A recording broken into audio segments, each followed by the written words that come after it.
ஒரு சிறந்த தலைவனுக்கு அடையாளம் வந்து தன்னை விட ஒரு சிறந்தவனை உருவாக்குறது. அதை செய்ய ரிஜி முஃப்தி மறுத்துட்டார். அவங்க எல்லாருமே வந்து மஹிந்தை கை கொடுக்கணும், ரணிலை கை கொடுக்கணும், இவங்க தோலை தட்டணும், இவங்கள புகழ் பாடணும் அப்படின்னு தான் நினைப்பாங்க. உலமாக்கள் யூத நசாராக்கள் கூடுதலாக வாழக்கூடிய நாடுகளில் போய் தான் தன்னுடைய பிரான்ச்சஸை ஆரம்பிக்கிறாங்க. அம்பானியா ஆலிம்களா, இதுதான் இந்த வீடியோடைய தலையங்கம். இந்த வீடியோ முடிகிறதுக்குள்ள நிச்சயமா நான் ஏன் இந்த பேரை வச்சிருக்கிறேன்றதை நீங்கள் புரிஞ்சுக்கொள்வீங்க. இப்போ கொஞ்ச நாள் பார்த்து கொண்டு வரேன், தொடர்ந்து ஒருத்தர் 2 பேர் உலமாக்களை தொடர்ந்து விமர்சித்து கொண்டு வராங்க, பல குற்றச்சாட்டுகளை முன்வைக்கிறாங்க. ஆனால் உலமாக்கள் தொடர் மௌனமாக இருக்கிறாங்க. மௌனம் காப்பது சிறந்தது அப்படின்ற இடத்துல இருக்கிறாங்களா, இல்லை இவங்களுக்கு பதில் கொடுக்க வேண்டிய அவசியம் இல்லை அப்படின்ற இடத்துல இருக்கிறாங்களா, இல்லை அவங்க சொல்லக்கூடியது உண்மைதான், அதுக்காக நாங்கள் தலை சாஞ்சி போக வேண்டிய இடத்துல தான் இருக்கணும்னு சொல்லி இருக்கிறாங்களா, உண்மையிலுமே எனக்கு தெரியல. அதே மாதிரி பார்த்தா உலமாக்கள் வந்து நபியை விடவும் ஒரு படி மேலே இருக்கிறாங்களா, இதுவும் எனக்கு தெரியல. ஏன்னு சொன்னால் முந்தைய காலங்களில் எங்களுக்கு இந்த உலமாக்கள் கற்றுத்தந்த ஒரு பாடம் தான் வந்து நபி அவங்க யார் எந்த கேள்வியை முன் வச்சாலும் அவங்களுக்கு பதில் கொடுப்பாங்க. அதே மாதிரி நபி அவங்க யாருடைய சந்தேகங்களையும் தீர்த்து வைப்பாங்க. அப்போ ஏன் இந்த உலமாக்களுக்கு மக்களுடைய சந்தேகங்களை தீர்த்து வைக்க முடியாது? ஏன்னா தொடர் குற்றச்சாட்டுகள், பல குற்றச்சாட்டுகள் அடுக்கடுக்காக சொல்லி கொண்டு போகலாம். அத்தனை கோடி கைமாறப்பட்டு இருக்குது, இத்தனை கோடி கைமாறப்பட்டு, அங்கே ஃபவுண்டேஷன், இங்கே ஃபெடரேஷன், இப்படின்னு பல்வேறு விதமாக பேசப்பட்டு கொண்டே வருது. ஆனால் உலமாக்கள் தொடர்ந்து மௌனமாக தான் இருக்கிறாங்க. இப்போ உலமாக்களாக இருக்கட்டும், இல்லை அவங்கள விரும்பக்கூடியவங்களாக இருக்கட்டும், அந்த குற்றச்சாட்டுகளுக்குரிய பதிலை கண்டிப்பாக கொடுக்கணும். அதே போல் நானும் சில கதைகளை இப்போ கொஞ்ச நாள் பார்த்து வந்ததை உங்களிடத்துல பகிர்ந்து கொள்ள ஆசைப்படுறேன். அதே மாதிரி நானும் சில பதில்களை இந்த உலமாக்கள் தரப்புலேருந்து எதிர்பார்க்குறேன். இல்லை அவங்கள விரும்பக்கூடியவங்க சரி அதுக்குரிய பதிலை தருவாங்கன்ற ஒரு நம்பிக்கையில் தான் இந்த பதிவை முன்வைக்கிறேன். இப்போ உலமாக்கள் எடுத்து பார்த்தோன்னு சொன்னால் அவங்க என்னத்துக்காக எங்களுக்கு இருக்கிறாங்க? எங்களை பாதுகாக்கவா, எங்களுக்கு தலைமை தாங்கவா, இல்லை நோம்புடைய காலத்தில் புறப்பாத்து சொல்லவா, அப்படியும் இல்லைன்னு சொன்னால் ஹஜ்ஜுடைய காலத்தில் ஹஜ்ஜுடைய சட்டத்திட்டங்களை சொல்லித்தரவா, இல்லை முஸ்லீம்களை வந்து இஸ்லாமிய வங்கி முறைன்னு சொல்லி வட்டி கடைகளுக்கு அனுப்பி வைக்கவா, அப்படியும் இல்லைன்னு சொன்னால் 350க்கு மேற்பட்ட ஜனாசாக்கள் எரியப்பட்ட நேரத்தில் அதை மனங்குடியில பார்த்து கொண்டிருந்த மெல்கம் ரஞ்சித் போன்றவங்களை முத்தமிடவா, இந்த மாதிரி பல்வேறு கேள்விகள் எனக்குள்ளேயும் இருக்குது. ஏன் இதெல்லாம் சொல்கிறேன்னு சொன்னால் ஆரம்ப கட்டங்களில் உலமாக்கள் எங்களுக்கு என்ன மாதிரி பாடம் எடுத்து வந்தாங்க, இப்போ அவங்க போகக்கூடிய பாதை என்ன மாதிரி இருக்குது, இது எல்லாத்தையும் வச்சு பார்க்கும்போது ரொம்ப பிரமிப்பாக தான் இருந்து வரும். அரசியல் பேசாதீங்க, அரசியலுக்குள்ளே போயிடாதீங்க. இன்னைக்கு அரசியல் பேசுகிற இடத்துலையும் அரசியலுக்குள்ளவும் எத்தனையோ ஆலிம்கள் இருந்து வரதை பார்க்குறோம். உலமாக்கள் கூட ஆலோசனைகளை கொடுத்து வரதை பார்க்குறோம். ஊடகங்கள் செஞ்சிடாதீங்க, ஊடகத்துக்குள்ளே போயிடாதீங்க, டிவி பார்த்துடாதீங்க, நியூஸ் கூட பார்க்கக்கூடாது, டிவி பக்கமே போயிடக்கூடாது. இன்னைக்கு உலமாக்களுக்கு இல்லாத ஊடகங்களா? ஒரு உதாரணம் சொல்ல போனால் ACJU அவங்களுக்கு கூட ஊடக பிரிவு, ஜம்சம் ஃபவுண்டேஷன் அவங்களுக்கு ஊடக பிரிவு, ஏனைய ஆலிம்கள் இன்னைக்கு எத்தனையோ சேனல்ஸை தொடர்ந்து நடத்தி வராங்க. இது அவங்க தரப்புலேருந்து பார்த்தா அது சரி, முந்தைய காலங்களில் நாங்கள் இதெல்லாம் பார்த்தா அது தவறு. அதே மாதிரி பேங்க் பக்கத்துக்கு போயிடாதீங்க, அதுக்கு உங்களுக்கு அனுமதி இல்லை. அதே உலமாக்கள் தான் தனக்கு தேவைன்னு வரும்போது அத்தனை வட்டி கடைகளையும் இஸ்லாமிய வங்கி முறைன்னு சொல்லி எங்கள் மக்களுக்கு அறிமுகப்படுத்தி கொடுத்து எல்லாரையுமே போக வச்சாங்க. இன்றைக்கு எல்லாருமே அந்த வட்டிக்குள்ளே சிக்கி தவிக்கிறாங்க. அதே மாதிரி உலமாக்கள் சொன்னாங்க யூத நசாராக்களோட கை கோர்த்து போகக்கூடாது, அவங்க இருக்கிற திசையை நோக்கி சரி நாங்கள் போயிடக்கூடாது. ஆனால் இன்னைக்கு உலமாக்கள் யூத நசாராக்கள் கூடுதலாக வாழக்கூடிய நாடுகளில் போய் தான் தன்னுடைய பிரான்ச்சஸை ஆரம்பிக்கிறாங்க. ரிஜி முஃப்தி எடுத்து பாருங்க, யூசுப் முஃப்தி எடுத்து பாருங்க, தொடர் பயணம் ஐரோப்பா நாடுகளுக்கு, கனடாவுக்கு, அமெரிக்காவுக்கு, ஆஸ்திரேலியாவுக்கு தான் போய்கிட்டு இருக்கிறாங்க. அவங்களுடைய பிரான்ச்சஸ்கள் கூட அங்கே தான் இந்த பாபாக்கள் கோவில்களை ஆரம்பித்து போகக்கூடிய மாதிரி ஆரம்பித்து கொண்டே வராங்க. அதே மாதிரி முஸ்லீம்களுக்கு எதிராக யார் நடக்கிறாங்களோ அவங்களோட சேரவே கூடாது. ஆனால் இன்னைக்கு நாங்கள் கண்குளிர பார்க்குறோம், முஸ்லீம்களை பச்சையாக விரட்டி அடித்தாங்க, முஸ்லீம்களுடைய பொருளாதாரத்துக்கு நெருக்கடி கொடுத்தாங்க. இந்த அத்தனை பேரோடையும் உலமாக்கள் இருந்து வராங்க. ரிஜி முஃப்தி எடுத்து பார்த்தோன்னு சொன்னால் ரணில் கூட்டத்தோடு இருக்கிறார். யூசுப் முஃப்தி எடுத்து பார்த்தோன்னு சொன்னால் மொட்டு சின்னத்தோடு இருக்கிறார். அவருக்கு கீழே இருக்கிறவங்களும் அந்த மொட்டுக்குள்ளே தான் இருந்து வராங்க. இன்றைக்கி அந்த கதை தான் நாங்கள் பேச போகிறோம். அதே போல உலமாக்கள் இன்னும் பல கதைகள் சொன்னாங்க. நபி அவங்க ஏழ்மையை தான் விரும்பினாங்க, ஏழைகளை தான் விரும்புவாங்க. அல்லாஹ் ஏழைகளை தான் விரும்புவான், ஏழையின் பக்கம் தான் நிற்பான். ஆனால் எங்களில் யாராவது ஒரு உலமாக்கள் ஏழைகளோட ஒரு பயணம் மேற்கொண்டதை நீங்கள் யாராவது பார்த்தீங்களா? ஏழைகளுக்கு கை கொடுத்து பார்த்தீங்களா? ஒரு உதாரணம் சொல்கிறேன். இந்த ரிஷி முஃப்தியாக இருக்கட்டும், யூசுப் முஃப்தியாக இருக்கட்டும், இவங்க கூட்டாளிமார் யாராவது அம்ச வாப்பாவோ இல்லை பதுல் நானாவோ இருக்கிறாங்களா? இல்லை. அவங்களுக்கு இருக்கக்கூடியது மூசாஜி, லுக்மன்ஜி, முஸ்லீம் ஹாஜியார், எக்ஸ்போலங்கா ஹாஜியார், இது போல பலர். அதே மாதிரி ஏழைகளை தான் நபி அவங்க விரும்பினாங்க. அல்லாஹ் கூட ஏழைகளை தான் விரும்புகிறாங்க. ஏழைகள் தான் முதல்ல சொர்க்கத்துக்கு போவாங்க, பணக்காரர்கள் ரொம்ப காலங்கள் தள்ளி தான் சொர்க்கத்துக்குள்ளே வரும் அப்படின்னு இந்த உலமாக்கள் சொல்லி தந்தாங்க. இதே உலமாக்கள் யாராவது ஒரு ஏழை வீட்டு திருமணத்துக்கு போயிருக்கிறாங்களா? இல்லையே. எல்லாமே பணக்கார வீடை தான் தேர்ந்தெடுப்பாங்க. பணக்காரர்கள் போகக்கூடிய திருமண வீட்டில் ஏழைகளுக்கு அழைப்பு இருக்குமா? நிச்சயமா இருக்காது. அதே மாதிரி இந்த உலமாக்கள் என்னைக்காவது ஏழைகள் போகக்கூடிய மசூதிகளுக்கு போயிருக்கிறாங்களா? இல்லையே. நோம்புடைய காலம் வந்தால் இவங்க ஈத்திகாஃப் இருக்கிறதுக்கு தேடக்கூடிய மசூதிகள் கொள்ளுப்பிட்டி இல்லை பம்பளப்பிட்டியாக இருக்கும். ஏழைகள் போகக்கூடிய மசூதிகளுக்கு மலக்குமார் வரமாட்டாங்க. அங்கே உங்களுடைய ஈத்திகாஃப் ஏற்றுக்கொள்ளப்படாது. அதனால தான் இவங்க ஏசி போட்ட பள்ளிவாசல்களை தொடர்ந்து தேடி வருவாங்க. இதை பற்றி நாங்கள் சொல்ல போனால் நாங்கள் குற்றவாளிகள் ஆகிடுவோம்.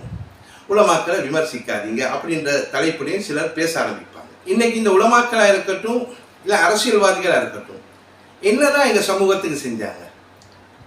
அரசியல் எங்களை ஒரு பக்கமாக பிரிச்சிச்சு, ஆன்மீகம் எங்களை இன்னொரு பக்கமாக பிரிச்சிச்சு. இலங்கைக்குள்ளே எடுத்து பார்த்தோம்னு சொன்னால் எத்தனையோ பிரிவினைகள். இந்த பிரிவினைகளை ஐரோப்பா நாடுகள்லையும் கனடா, அமெரிக்கா போன்ற நாடுகளையும் கூட இவங்க விட்டு வைக்கல.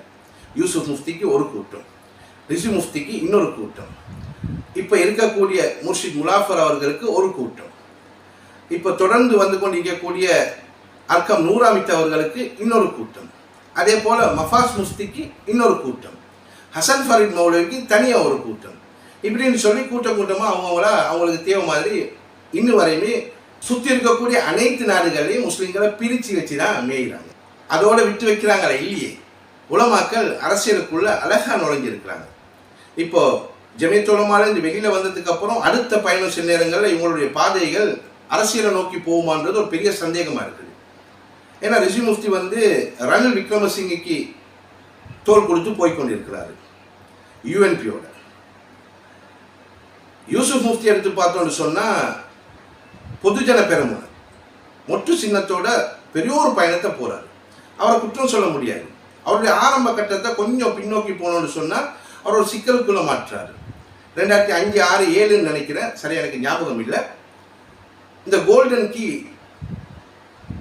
திருட்டுக்குள்ள அநியாயமாக முஸ்லீம்களை கொண்டு போய் மாட்ட விட்டுறாரு. மாட்ட விட்டுட்டு முஸ்லீம்கள் மாட்டப்பட்ட உடனே அவர் கையை தூக்கிடுறாரு, நான் இதுக்கு இல்லை. அந்த பிரச்சனையில் அவரை தப்ப வச்சு கொள்றதுக்கு போய் கோட்டா இடத்துல உதவி கேட்கிறாரு. அன்னைக்கு உதவி கேட்டவர் தான் இதுவரையுமே அவங்களுக்கு நம்பிக்கையாளராக இருந்து வராரு. அதுக்கு ஒரு நல்ல உதாரணம் தான் இப்போ சமீபத்தில் நடந்து முடிஞ்ச அமெரிக்கா நிகழ்ச்சி. அதை தான் இன்னைக்கு உங்களுக்கு தெளிவாக சொல்ல போகிறேன். அதுக்கு முன்னாடி இந்த அரசியல் எப்படியோ அதே மாதிரி தான் இந்த ஆன்மீகமும் எங்களுக்குள்ளே இருந்து வருது. ராஜபக்ஷ குடும்பம் அரசியலுக்குள்ளே எப்படி இருக்கிறாங்களோ அதே மாதிரி தான் இன்னைக்கு ரிஷி முஃப்தி எடுத்து பார்த்தாலும் யூசுப் முஃப்தி எடுத்து பார்த்தாலும் இருந்து வருது. ரிஷி முஃப்தி ஒரு தலைவனை உருவாக்க தவறிட்டார். ஒரு சிறந்த தலைவனுக்கு அடையாளம் வந்து தன்னை விட ஒரு சிறந்தவனை உருவாக்குறது. அதை செய்ய ரிஷி முஃப்தி மறுத்துட்டார். அதே மாதிரி தான் யூசுப் முஃப்தியும். ஆனால் யூசுப் முஃப்தி கொஞ்சம் வித்தியாசமாக சிந்திச்சுட்டார்.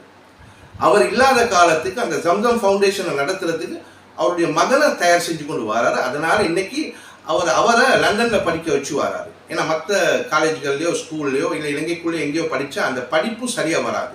யூதர்களுடைய தொடர்பு இருந்தால் மட்டும்தான் உங்களுக்கு எதிர்கால பயணத்தை நோக்கி போலான்ற ஒரு எடுத்துக்காட்ட யூசுப் முஃப்தி அவர்கள் எடுத்து காட்டிட்டாரு. அது உங்களுக்கு புரிய வர ரொம்ப காலம். இந்த ஜம்சம் ஃபவுண்டேஷன் இலங்கைக்குள்ள பல சாதனைகளை பண்ணாங்க, பல வீடுகளை கட்டி கொடுத்தாங்க, பலருடைய ஏழ்மையை இல்லாமாக்கினாங்க. யார் எந்த நேரத்தில் எந்த உதவி கேட்டாலும் அவங்க செய்யக்கூடிய இடத்துல இருந்து வந்தாங்க. அது எல்லாருமே நீங்கள் பார்த்துருப்பீங்க. அவங்க கெட்டி கொடுத்த எத்தனையோ வீடுகளில் செவரு இடிஞ்சு விழுந்துருச்சு, கூரைகள் இல்லாமல் போச்சு, கதவு இல்லாமல் போச்சு, மின்சாரங்கள் கூட இல்லாமல் போச்சு, சில இடங்களில் தண்ணி வசதி கூட இல்லையா. இது எல்லாமே தொடர்ந்து பேசப்பட்ட கதைகள். இருந்தால் கூட உலகெங்கிலும் வாழக்கூடிய முஸ்லீம்கள் வந்து உலமாக்கள கையில் கொடுத்தா நல்லதை செய்ய எப்போவுமே நினைப்பாங்க.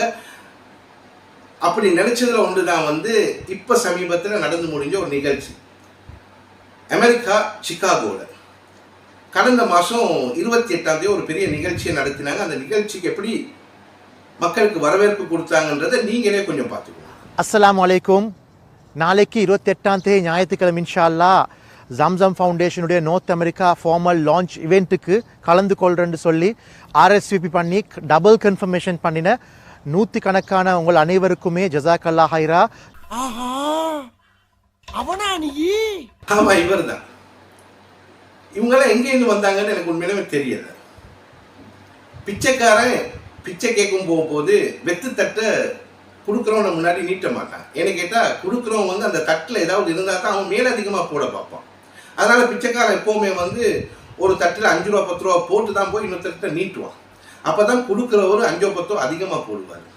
அதே மாதிரி இந்த டொனேஷன் எடுக்கிறது வீடு வீடாக வருவாங்க, இல்லை ஆஃபீஸாக போவாங்களே, அவங்க என்ன பண்ணுவாங்கன்னா ஒரு வெத்து புத்தகத்தில் 10 பேரோட பேர் எழுதி 1000 கொடுத்தா 2000 கொடுத்தா 5000 கொடுத்தாலும் மார்க் பண்ணி கொள்வாங்க. அப்போ தான் கொடுக்க நினைக்கிறவர் வந்து ஓஹோ இவங்களாம் இவ்வளோ கொடுத்துட்டாங்க, நாம கொஞ்சம் அதிகமாக கொடுப்போமேனு கொடுப்பாங்க. இதே மாதிரி தான் இவர் பேசின கதை. வாங்க வாங்க எல்லாரும் வாங்க, சீட்டெல்லாம் நிறைஞ்சி போச்சு, அங்கேருந்து 100 வராங்க, இங்கேருந்து 150 வராங்க, இன்னும் எத்தனை பேர் புக்கிங் போட்டுக்கொண்டு போகிறாங்க, உடனே வந்து இந்த நிகழ்ச்சியில் கலந்துக்கோங்க, நீங்கள் கலந்துட்டீங்கன்னா பெரிய ஒரு நலவு இதுக்குள்ளே இருக்குன்னு சொல்லி கூப்பிடுறாரு. கூட்டத்தை எட்டி பார்த்தா ஒரு 90 பேர் சரி இருந்திருக்க மாட்டாங்க. அப்போ இதிலே எந்த மாதிரி பொய்யை மக்களுக்கு விதைச்சி மக்களை மெஸ்மரைஸ் பண்ணி தன்வசப்படுத்துறாங்கன்றது நீங்கள் பார்த்துக்கலாம். பொய்யர்கள் தான் இவங்க கூட்டத்துக்குள்ளே இருந்து வராங்க. இவங்க மக்களுக்காக செஞ்சது எதுவுமே இல்லை. வசூல் பண்ணுறாங்க, வசூல் பண்ணி கொண்டு போய் அப்படியே அவங்கள பாதுகாப்பு அவங்களுக்கு ஒரு கவசமாக அரசியல்வாதிகளை கையில் தூக்கி கொடுத்துட்றாங்க. இன்னைக்கு முஸ்லீம்களில் ரொம்ப பேர் இலங்கைக்குள்ள சாப்பாட்டுக்கு கூட வழி இல்லாமல் இருக்கிறாங்க, ரொம்ப கஷ்டப்படுறாங்க. வசதியாக இருக்கக்கூடியவங்க இருக்கிறாங்க, போதைப் பொருள் வியாபாரம் பண்ணக்கூடியவங்க இருக்கிறாங்க, கடத்தல் வியாபாரம் பண்ணக்கூடியவங்க இருக்கிறாங்க. அவங்களுடைய பொழப்பு எந்த நாளுமாய் போய்கொண்டு இருக்குது. ஆனால் அன்றாடம் காட்சிகளுடைய பொழப்பு சந்தி சிரிக்கக்கூடிய நிலைமையில் இருக்குது. ஏழைகள் வறுமை கோட்டுக்கு கீழே இருந்தவங்க இன்னும் அகல பாதாளத்துக்குள்ள தள்ளப்பட்டு இருக்கிறாங்க. எத்தனையோ பெண்கள் விபச்சாரத்துக்குள்ள நுழைஞ்சிருக்கிறாங்க. இதுக்கெல்லாம் காரணம் யாரு? சேர்த்து கொண்டு யார் யாரையோ கையில் கொடுக்கக்கூடிய உலமாக்களா, இல்லை பணத்தை கண்மூடித்தனமா உலமாக்கள் இடத்துல கொடுக்கக்கூடிய செல்வந்தர்களா? நீங்க தான் இதுக்குரிய விடிய தரணும். இந்த ஜம்சம் ஃபவுண்டேஷன் சிகாகோவில் நடத்தின நிகழ்ச்சிக்கு முன்னாடி 2 இடத்துல சும்மா போட்டு பார்த்துருக்குறாங்க, எப்படி மவுஸ் இருக்குதுன்னு பார்ப்போம்னு சொல்லி. குயின்ஸ் பள்ளிவாசல் சொல்லி ஒன்றில் நிகழ்ச்சியை நடத்த இடம் கேட்டுருக்குறாங்க. அங்கே ஒரு 10 நிமிஷம் அவகாசம் கொடுத்துருக்காங்க, பேசி தொலைங்க. இவங்களோட பேச்சை கேட்கறதுக்கு 10 பேர் சரி இருக்கையா. அதே மாதிரி இன்னொரு நியூ ரொச்சர்ன்னு சொல்லக்கூடிய இன்னொரு பள்ளிவாசலில் கூட ஒரு 15 பேரை வச்சு இவங்க நடத்த போகிற நிகழ்ச்சியை பற்றி பேசியிருக்கிறாங்க. அவங்க இந்த கூட்டத்துக்குள்ளே வந்தாங்களான்னு தெரியல. ஆனால் இந்த யூசுப் முஃப்தியுடைய இந்த ஜம்சம் ஃபவுண்டேஷனுடைய லான்ச்சை ஆதரிக்க கனடாவிலேருந்து லண்டன்ல இருந்தெல்லாம் கூட்டம் வந்து இருக்குது, இல்லைன்னு சொல்லல, அதை மறுக்கவும் இல்லை. அதே போல் கொஞ்சம் பேர் அமெரிக்காவில் இருந்தும் கலந்து கொண்டு இருக்கிறாங்க. இந்த யார் யார் இந்த கூட்டத்துக்குள்ளே கலந்து கொண்டாங்க அப்படின்ற ஒரு தேடலுக்குள்ளே போய் பார்த்தா அதில் கொஞ்சம் பேர் வந்து போதை மாத்திரை கடத்துறவங்க, சிலர் வந்து ஹவாலா அப்படின்னா கருப்பு பணம் ஸ்மக்லர்ஸ், இன்னும் சிலர் வந்து இலங்கை கஸ்டம்ஸுக்கு கண்ணை கெட்டி களவுல பல நாடுகள்லேருந்து வெவ்வேறு பொருளை இம்போர்ட் பண்ணக்கூடியவங்க. ஹலாலா தான் அவங்க சம்பாதிப்பாங்க, அதுதான் அவங்களுடைய மார்க். இவங்களுடைய கவசம் தான் வந்து இந்த முஃப்திகள், ரிசி முஃப்தி, யூசுப் முஃப்தி, இன்னும் இருக்கக்கூடிய சில முஃப்திகள். இவங்க ஆரம்பிக்கக்கூடிய பயணங்களுக்கு கைகோர்த்து போகிறது, அவங்களுடைய கருப்பு பணத்தை இவங்களிடத்துல கொடுக்கிறது, இவங்க அந்த கருப்பு பணத்தை அழகா இலங்கைக்குள்ள கொண்டு வந்து சேர்க்கிறது. அதே மாதிரி இந்த செல்வந்தர்கள் இந்த முஃப்திகளை தொடர்ந்து போறதுக்கு காரணம் வந்து அவங்களுடைய தேவைகள் இலங்கைக்குள்ள பூர்த்தி ஆகணும்னு சொன்னா இந்த மாதிரி ஆட்களை வச்சு தான் அதை பூர்த்தி பண்ணலாம். அதுக்காக தான் அவங்க சம்பாதிக்கக்கூடியதுல சொற்பத்தை இவங்க கையில கொடுத்துட்டு அவங்களுக்கு தேவையான வேலைகளை இவங்களை வச்சு செஞ்சு கொள்றது. அப்படி இல்லாம வெளிநாடுகளில் வாழக்கூடியவங்களுக்கு ஒன்றும் தெரியாம இல்லை, இலங்கையில் எந்த அளவுக்கு பஞ்சம், இலங்கையில் எந்த அளவுக்கு கஷ்டம், இலங்கையில் எந்த அளவுக்கு சாப்பாடு இல்லாமல் இருக்கிறாங்க, எந்த அளவுக்கு எங்களுடைய முஸ்லீம்கள் கஷ்டத்துக்குள்ளே இருக்கிறாங்க, பிரச்சனைக்குள்ளே இருக்கிறாங்க, நோய்வாய்ப்பட்டு இருக்கிறாங்க, கல்விகளை தொடர முடியாமல் இருக்கிறாங்க, சிலர் விபச்சாரத்துக்குள்ளே இருக்கிறாங்க. இதெல்லாம் தெரியாமல் இல்லை. தெரிஞ்சுதான் டைரக்டாக கொடுத்தா அதில் விளம்பரம் இருக்காது, அவங்கள யாருமே புகழ் பாட மாட்டாங்க. முஃப்திமார்கள வழியால் கொடுத்துட்டா பலரோட ஃபோட்டோ பிடிச்சிக்கலாம், பலரோட கை கோர்த்து கொள்ளலாம். இப்போ இந்த நிகழ்ச்சி கூட யூசுப் முஃப்தியோட அலி சப்ரியும் போயிருக்கிறாரு. அலி சப்ரி உங்கள் யாருக்குமே மறக்க முடியாது, எங்கள் பக்கம் வரலன்னா அம்பானைக்கு கிடைக்கும்னு சொன்னவர். இதை வச்சு உங்களால் புரிஞ்சுக்கொள்ள முடியும். இப்போ யூசுப் முஃப்தி எடுத்து போகக்கூடிய அத்தனை பயணமுமே இந்த புகட்டுவ, இந்த மொட்டு சின்னத்துடைய பயணம் தான். இந்த மொட்டு சின்னத்தை அடையாளப்படுத்த முன்னெடுத்து போகக்கூடிய பயணம் தான். அப்போ இந்த மொட்டு சின்னத்தை ஆதரிக்கக்கூடிய செல்வந்தர்கள் தான் வந்து கலந்து கொண்டது. அவங்க எல்லாருமே வந்து மஹிந்தையை கை கொடுக்கணும், ரணிலை கை கொடுக்கணும், இவங்க தோலை தட்டணும், இவங்கள புகழ் பாடணும் அப்படின்னு தான் நினைப்பாங்க. எவன் எக்கடிக்கெட்டு நாசமாக போனாலும் பரவாயில்லை, அவங்க உதவிகள் வந்து இந்த முஃப்திகள் ஊடாக தான் பண்ணுவாங்க. அப்போ தான் இந்த முஃப்திகள் கொண்டு போய் கொடுக்க வேண்டியவங்க கையில் கொடுப்பாங்க. ஏழைகள் நாசமாக போனாலும் பரவாயில்லைன்றது தான் அவங்களுடைய தேவைகளை இருந்து வரும். ஏன்னா அவங்களுடைய தேவைகள் எக்கச்சக்கமாக இருக்குது, இலங்கைக்குள்ளே பூர்த்தி செய்து கொள்ள. அதனால் நீங்கள் யாருமே இதை பற்றி தவறாக எண்ணிக்கொள்ளக்கூடாது. எங்களுக்கு தர நினைச்சா அல்லாஹ் கண்டிப்பாக தருவான்ற ஒரு எண்ணத்தோடு நீங்கள் எடுங்க. ஏதோ ஒரு வழியில் அல்லாஹ் உங்களுக்கு நிச்சயமாக உதவிகளை கொண்டு வந்து சேர்ப்பான்.